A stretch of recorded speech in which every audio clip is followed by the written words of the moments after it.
I'm going to see if I can find a picture of it and put it up here. But let me explain what it is. It's just a little passageway, and people go by with chewing gum will go there and stick a piece on the wall.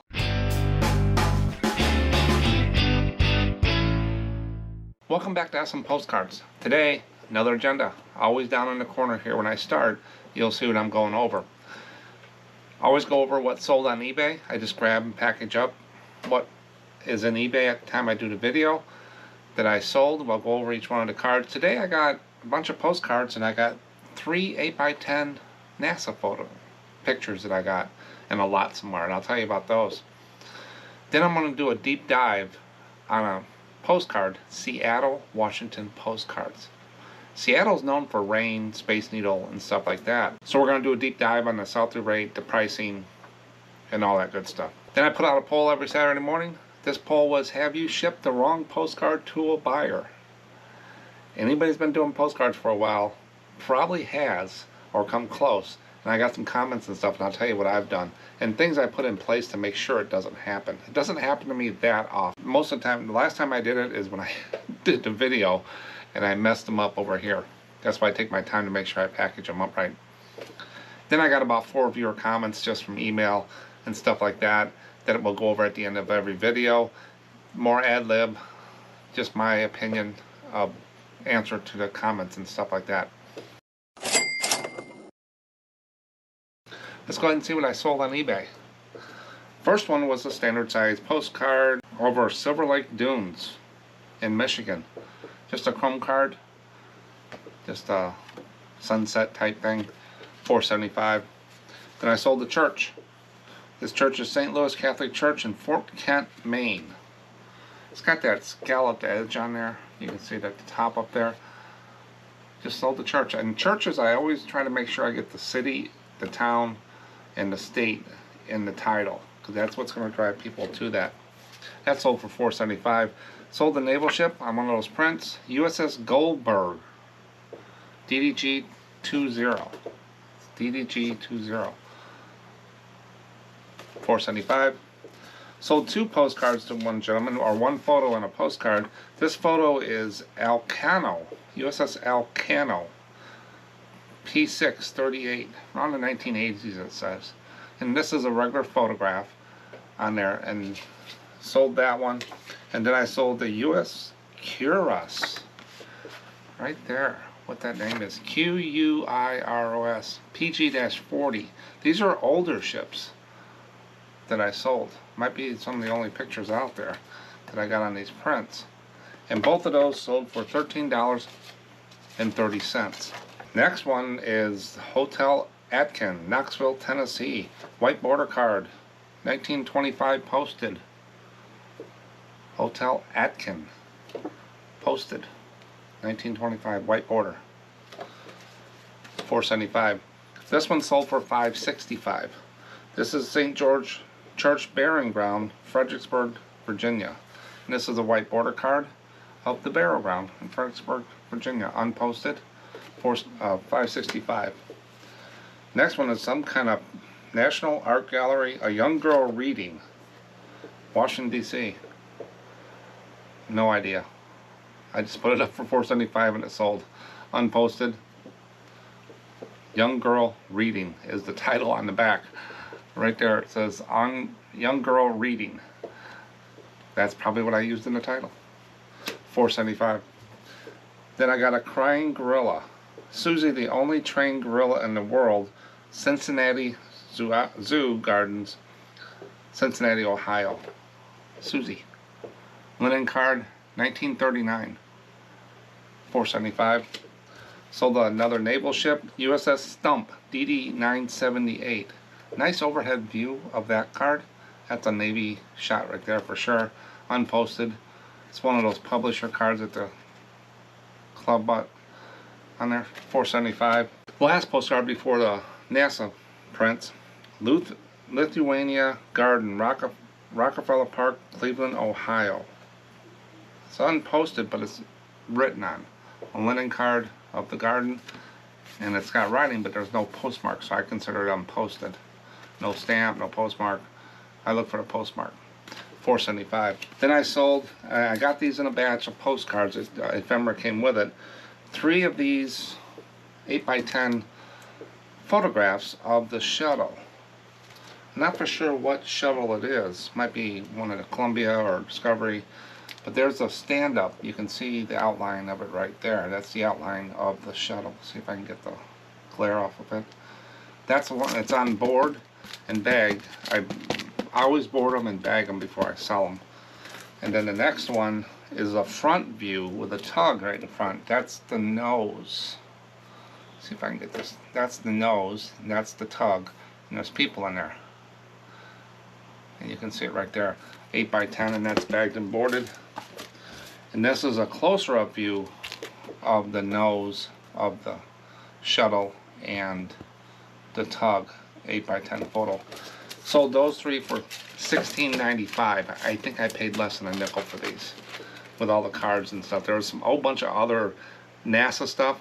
I think I sold it 1 item and paid for the whole lot of them. So these have been in there for a while, probably 8-9 months. And they just sit over there, bagged and boarded. I don't have too many left, but that's for that one-time collector and stuff. I wasn't going to not list them, and I did that.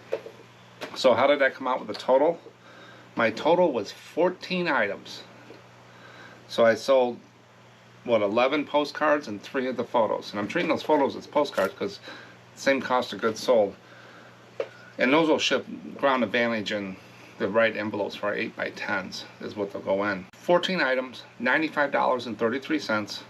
You take $95.33 divided by 14, you get $6.80 for an average sale price for today. I'm good. I'm happy with that. I beat the $80. Average sale price went up, but I'm down 2 on the number of items I wanted to sell. But I still got the money. So it's a good day. That's what's sold on eBay.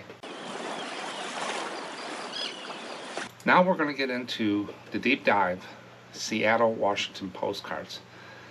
When I get these, I see the Space Needle mostly on there, or rain and stuff like that.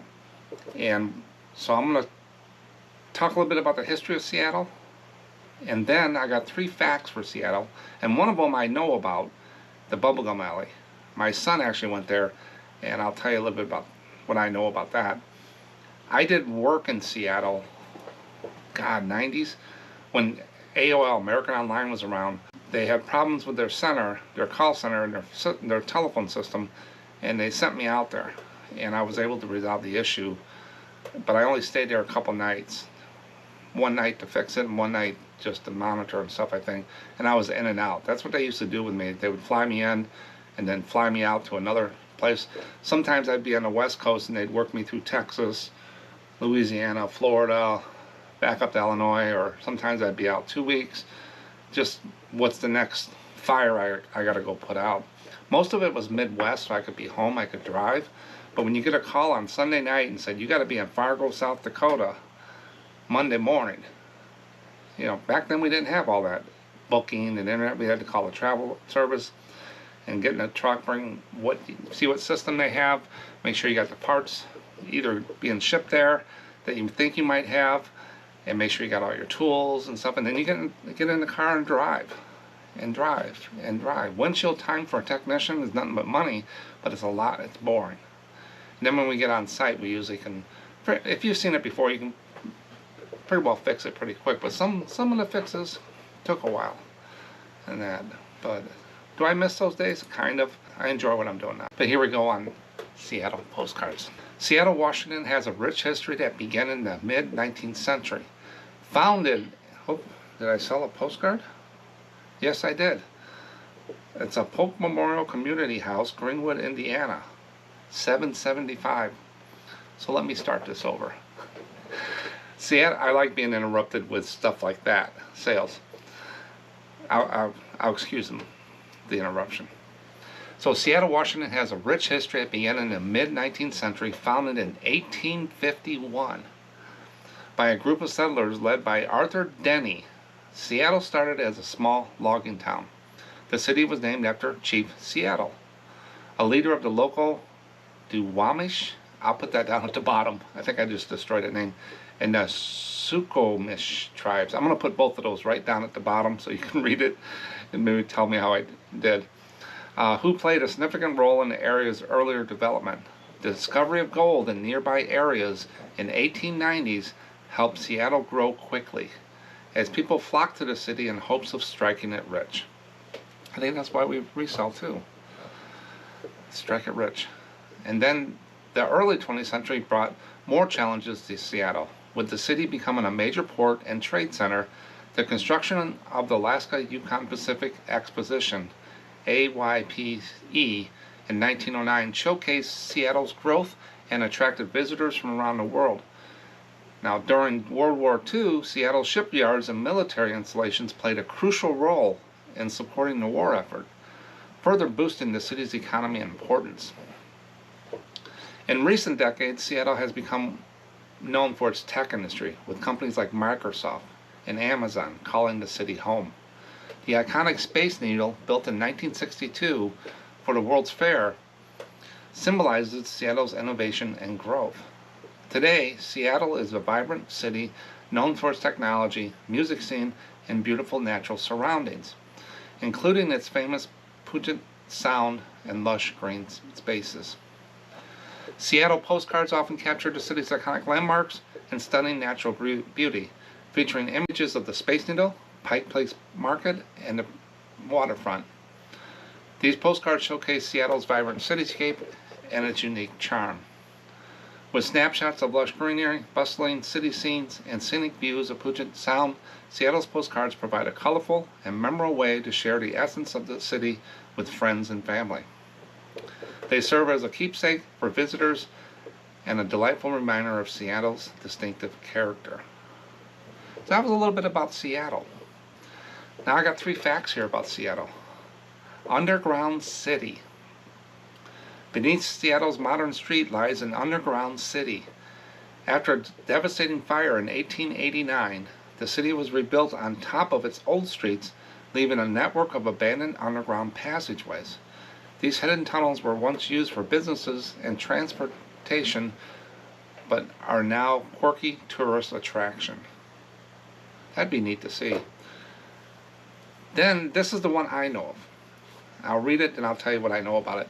The Bubblegum Alley. And my son and daughter-in-law went out there whale watching. They went and spent a week in Seattle. And I asked them about it, and he said, you got to go down this little corridor, and it smells horrible. It's real sweet and bubbly, bubblegummy. Seattle has a particular spot known as Bubblegum Alley in the Capitol Hill neighborhood. The alley's walls are covered in layers of chewed gum stuck by passerbys. It has become an unusual landmark and a strange but colorful example of urban art. I'm going to see if I can find a picture of it and put it up here. But let me explain what it is. It's just a little passageway, and people go by with chewing gum will go there and stick a piece on the wall. And after thousands of people do this, the whole wall gets just covered with bubblegum. Now, how I know about it, I used to be a geocacher. Geocache is where people put something in a certain place in the woods, or a certain object are hidden, and then you use your GPS to go find it and leave a note, leave something, take something type thing. And I used to do that for a long time just to have exercise, and I just like technology and stuff. Bubblegum Alley on the wall is a fake piece of gum with the logbook inside of it. It looks like gum, so you got to look through all this stuff to find that little piece of gum that has the little logbook in it.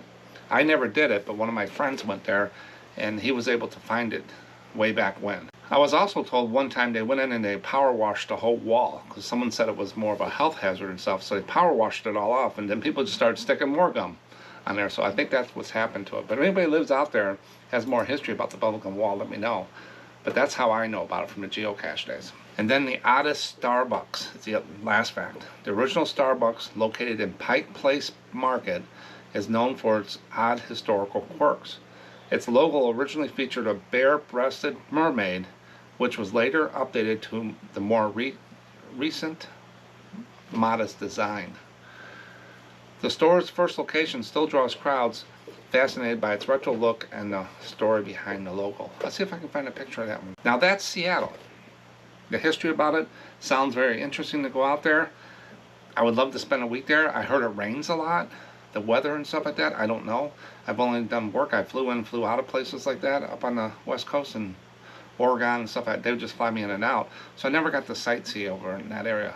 But it would be pretty neat to see. But do these postcards sell? Can we get rich off these postcards? Two different ways I look at it. Just a real quick sell-through rate, and then pricing we'll get into. I use this little chart. If the sell-through rate becomes 0 to 3, I don't want them. I end up picking them up, but I try to stay away from them. I work in the 4 to 10% area, the average and high. While I'm doing that, I usually find the 11% sell-through rate and higher, and I deal with those and a little bit different with researching and stuff like that, because I want to get the most money out of those possible. But average cards, they start at $4.75 and go up from there. Most of them don't go over $5.75, $8.75, around there is basically where most of the average cards. But that's what pays the bills. So that's why I work in that area. But the sell-through rate, I calculate it by taking the sold divided by listed times 100, and I round up or down. So I took Postcard Seattle, 1,400 sold, divided by 36,000 listed on eBay. At the time I did this query, I times it by 100, round up or down, I get 4%. And if you look at the chart, it's right on the start of the average. It's not red, it's just getting into green. So it's an average card to start out with. But you got to make sure that, is this the right number? Is it an outlier? Is it really showing? So I take and I bump it up against a few other like things. So I did pick these three. Postcard Chicago is 4%. Seattle's 4%. Big cities. Okay, then you got Seattle 4%. You got Salt Lake City, which is out there, 2%. Now with all the Mormon stuff out there, and that's 2%. That's interesting. But Mormons don't sell that well. Tabernacle, there's so many out there. The big pictures of the cathedral. Not that it's bad. It's just that I think it's oversaturated, and people got them. And then Postcard Denver is another big Colorado city, 3%. So 4% falls right in there. It's one of the higher ones because Salt Lake and Denver are a little lower. So your major cities might not be there. We probably made a lot of cards for it, like New York and Los Angeles. We'll get into those probably through next year, some of these other bigger cities, but it's an average card. Seattle's an average card. So sell-through rate is done. Very simple. Now we're going to get into pricing. Didn't find a lot of extreme ones, big high ones that I could go out and find a watermark on them. So we're going to take 8 cards here I found that sold and start at the high and go down to low. So just like this one. Rare, President Hayes in 1861. So this is the President Hayes in 1861, Seattle, Washington. They used the initials, whatever. I don't think it really matters. People have tried to prove it to me it does. I just write out the state. That's why I just make it the same on all my listings. Postcard, fresh, RPPC 1911. So there's a lot of cryptic stuff up in there. I would have put Postcard, RPPC, President Hayes, 1861, Seattle, Washington. That's about it. That's everything right there. Not all this other weird stuff in there. They still got, even though I'm critiquing their listing title, they still sold this. You can make it, put lipstick on a pig all you want. It's still sold.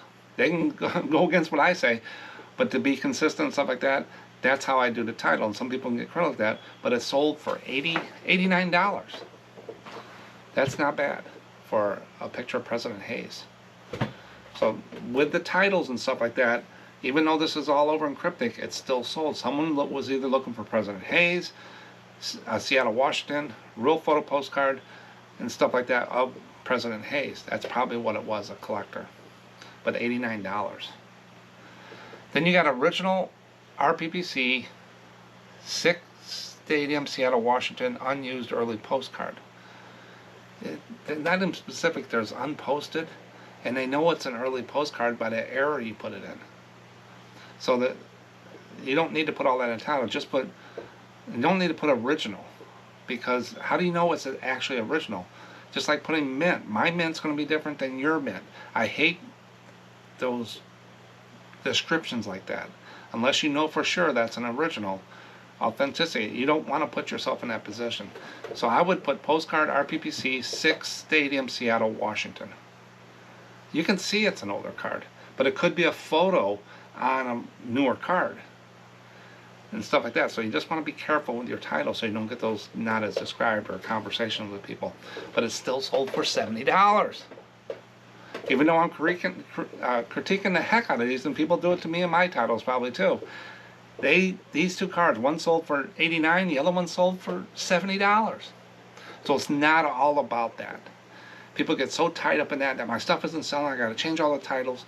Look at these. They can be optimized. You can look at any title on eBay and you can optimize them more and more and more. When is enough is what I always say. But right there, you got $89 and $70 in two cards. Then you got Postcard Mansion Blanc Mansion Restaurant, Seattle, Washington. $30. That's a vertical chrome card. And you can tell there's a little hill there or something with the cars. So $30. Then you got a regular, I've seen a lot of these chrome cards. Seattle, Washington, sailboat racing, lake residential area, shore. So that's probably what was on the card. Sailboats always do pretty well if you get racing in there and stuff like that. It's $20. Chrome card. La Hacienda Motel, Lucille Street, Washington, vintage antique postcard. No reason to have that in there in my eyes, but it's still sold. Took best off from $14.98, probably took $10, got $10 for that. It's still sold, but there's no reason to put vintage antique postcard in there.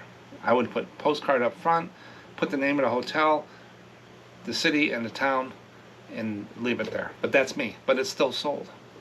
Probably got $10, $12 for it. Seattle, Washington Postcard, Ye Old Curiosity Shop, exterior. I've seen this card. I think I've sold this card, Ye Old Curiosity Shop. Sold it for $6, $5.97. Not bad. It's an average card. We're getting the average cards, a little more average pricing. Then Vintage Postcard, Alwig Monorail, downtown Seattle, Washington. Number one, it's all caps. People have triggers. And some people get triggered by things. Oh, you're yelling at me and stuff like that. I don't get triggered with this stuff. But I'm just telling you, it's harder to read caps in my eyes. I'm not worried about the triggering, people yelling and what they say about that.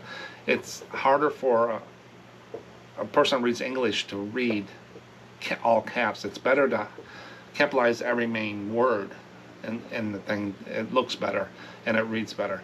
So Vintage Postcard, Alwig Monorail, downtown Seattle, Washington. Just get rid of vintage. But it's still sold. $5, $4.99. Average card. Then you got the coastline. I've seen cards like this. Seattle, Washington, aerial view, Elliott Bay waterfront skyline, vintage postcard. Again, it's sold and they still put vintage postcard. And they're filling these titles all the way up. Really, you're just spending a lot of time for nothing, you ask me. Even though I got 80 characters, doesn't mean I want to fill it up. I want to tell a story. I want to tell a better story going into 2025 with my titles. And where do I get those stories? They're usually right on the postcard. You just got to modify and add or subtract a few things. That's how easy it is to do postcards. Most of the stuff for marketing is on the postcard. Item specifics is a good place to put linen, posted, the era so they know the age. If you want to put the manufacturer, the publisher in there, and stuff like that. And they know it's vintage already. So people aren't stupid. They know what they're looking for. And they hit the save searches, cities and towns is the big one. But that's what we got. We go from $89 down to $6.39 is what I picked out. And there's a lot of lower ones in there. There's Space Needle ones. Those are just saturated out there. But there are certain ones that you want to look at, like that real photo poster of President Hayes. Do stuff like that. The older boat. The hotel. If you think you got something, make sure you do your homework. Check, take a second, third, fourth look at it and see what you get. But I'm not worried about losing 25, 50 cents or $1. I want to know if I got something that knocks it out of the park more than my average. I'd rather move an average card that I paid a nickel for a little lower, but I want to get the money I can out of my special cards that I get. But that's pricing, and that's Seattle Postcards. Do any of you guys live in Seattle? Got any comments you can put in there to talk about the history if there's something neat that wasn't in the facts or whatever? And if you sold some of these postcards, you got some neat ones, you can always send it into contact at SMPostcards.com down here for show and tell, and just put show and tell in the subject, and I'll take that as I can use it. And if I can use it, I'll put it out there and I'll let you know when it's scheduled. I get a bunch of them and I fill up my folder, and then I go out and do another section. So looking for some new stuff, some neat stuff. That's Seattle. Postcards. Who knew? Now this is the poll that I put out every Saturday morning between 9 and 10 a.m.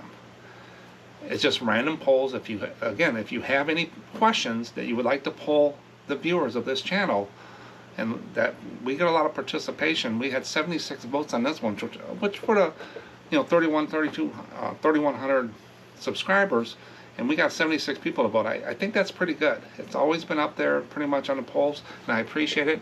And it lets me and everybody else know how it is. But if you got something you'd like me to ask, and I can use it, put it in there. Put the subject, the contact at SMPostcards.com, put poll, give me the question and maybe some of your answers. I might reword it just the way I do it, and if I can use it, I put it out there and I try to slide them in where I can. But this one was, have you shipped the wrong postcard to a buyer? Oh God, it's a conversation that you just don't want to have. They get really PO'd. Sometimes most postcard people, if you tell them exactly the truth, own up to it, they're pretty good about it.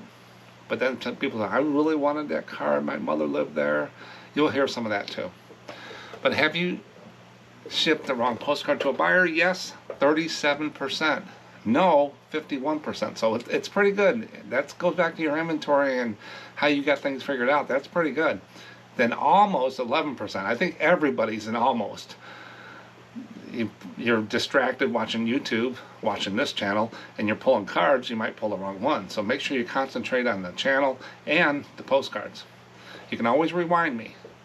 And then other is 1%. Where do I stand? I've done it a couple times over the years that I can remember. I usually end up doing it when I'm doing these for a video. I'll put them in the wrong order, or I'll hurry up and stuff, moving stuff around, and I'll go in there. So I've been very careful ever since I did that day. Usually when you send one wrong postcard to one person, you've sent the other one to the other person. So it's usually two. They come in pairs sometimes. Do that. So how I make sure I don't do that, I make sure I keep them organized on my desk while I do the videos. One, I take that risk out. The risk is gone for that. The second thing is, when I go to do it and I pull the card, I always check it to the thumbnail to make sure that's the right card that I sold, and I do one at a time. I don't do the bulk shipping. I'm not that big of a seller. The only time I've ever used bulk shipping is when I had these Mandalorian action figures, and I sold a bunch of them while I was at the flea market one Sunday. I just got them in that week, and they all sold out on that Sunday, just right away. And I probably had, I don't know, 60 of them, I can't remember, just boxes of boxes and boxes of 1266 boxes that these fit in. So I just lined them all up on the floor and out in the fish room. That's how many I had. And then I just went through each one and made sure that I ripped off those 60 or whatever number of labels. That's how I think bulk shipping can be used.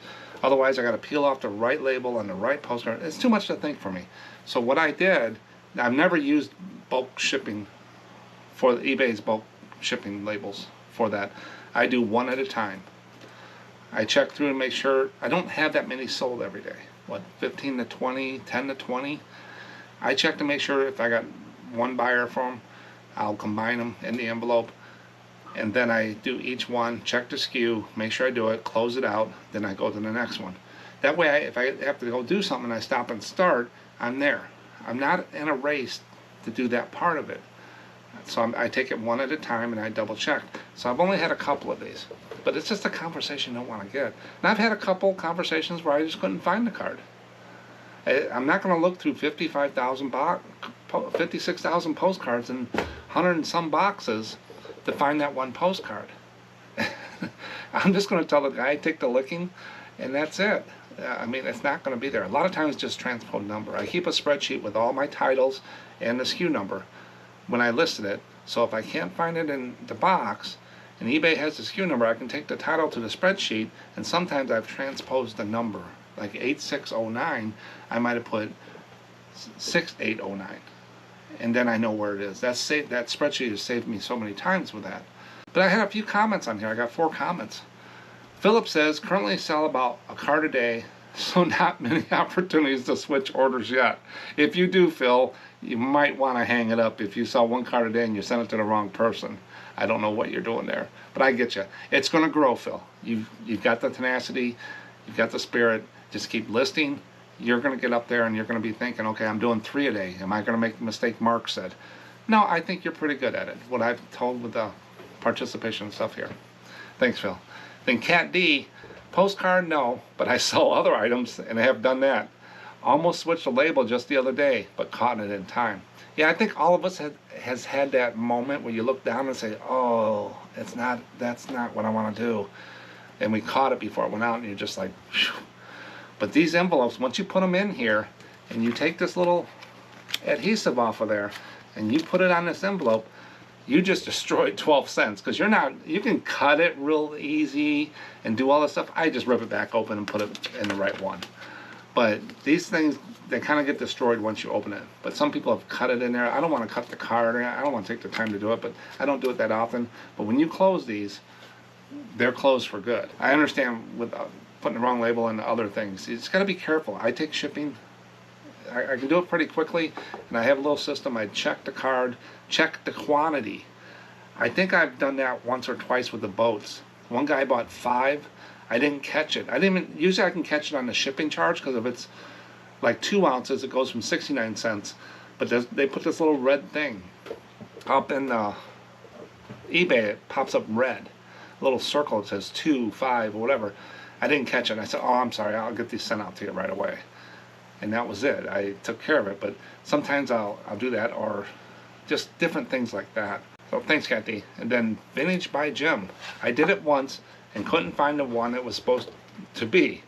I also lost 2 that sold and couldn't find them. I've been on eBay almost 10 years, and sometimes you're tired but want to get a couple more on, and you switch the numbers or write the wrong number from what your SKU is, and being 75 years old doesn't help either. No, I'm 60 and I understand what you're saying. You get in a little cloud there and you keep going.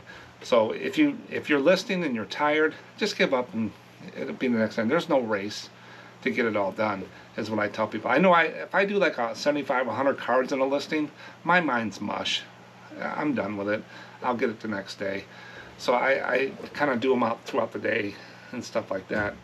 But thanks, Jim. Then Lisa, I've placed a sold card in the wrong number spot in my box. Searched frantically for 5 minutes and found it. Inventory is key.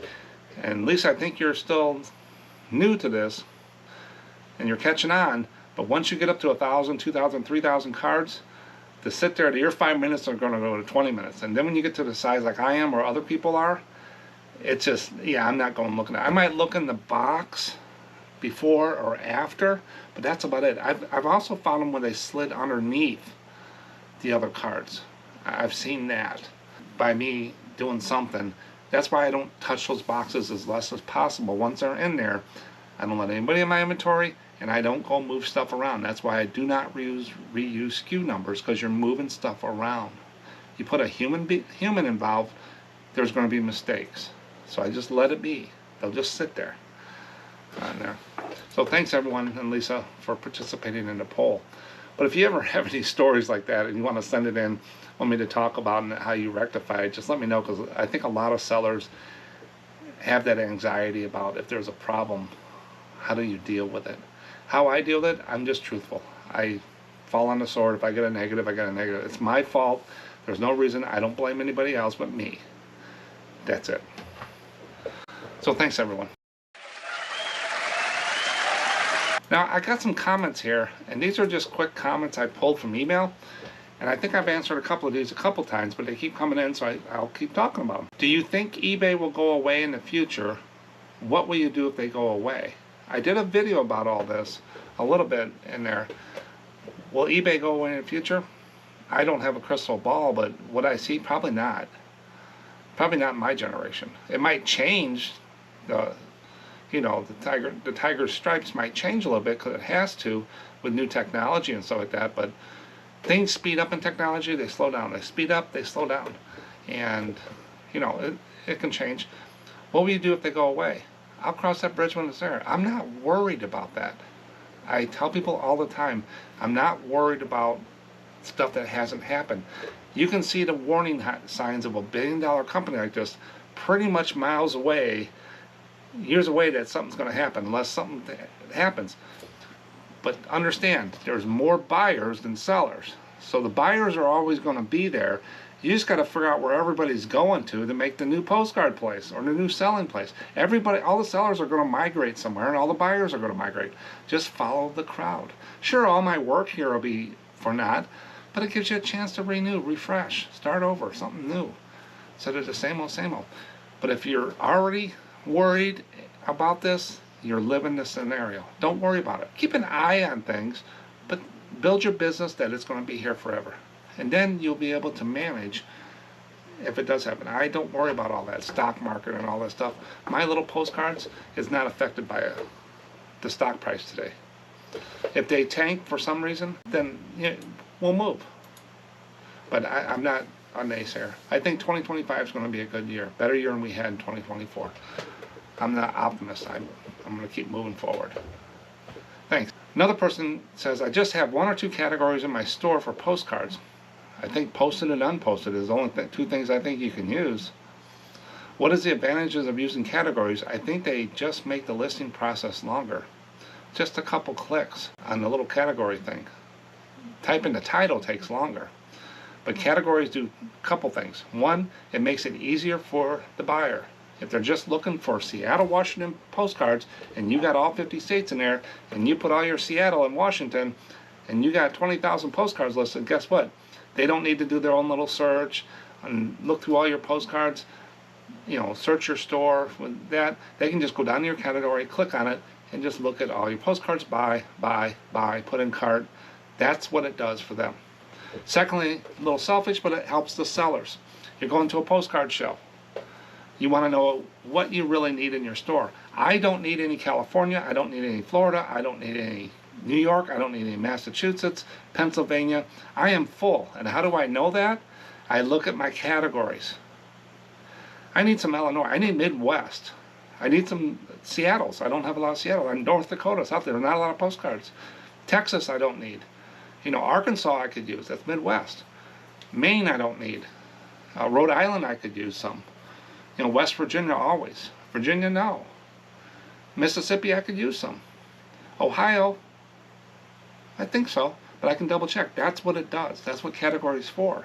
It's not just for the buyer, it's for the seller as well. So I would not worry about that one little click. A couple clicks to go in there and add your category, add it in the category. You can make it up later on something else.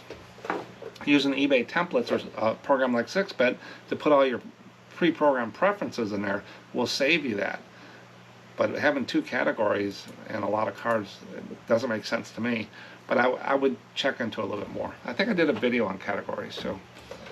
Thanks. Seattle Postcards, rainy place, bubblegum wall in the alley. A lot of neat stuff there. Underground villages, the history is pretty cool, how they started doing stuff. So if you got any good Seattle cards, make sure you send it in for show and tell. If you got anything to talk about Seattle, let me know. I know a lot of Navy people out there. People work for Microsoft and the companies that are out there. How is that? Is that going good? Are you working 80-hour weeks, 20-hour days, or is it a good job with those bigger companies? We don't hear a lot about that sometimes. We hear all the propaganda about it, but we never really hear it from people. Well, thanks for watching, and that's all I got for today. Here's some more fish. Bye.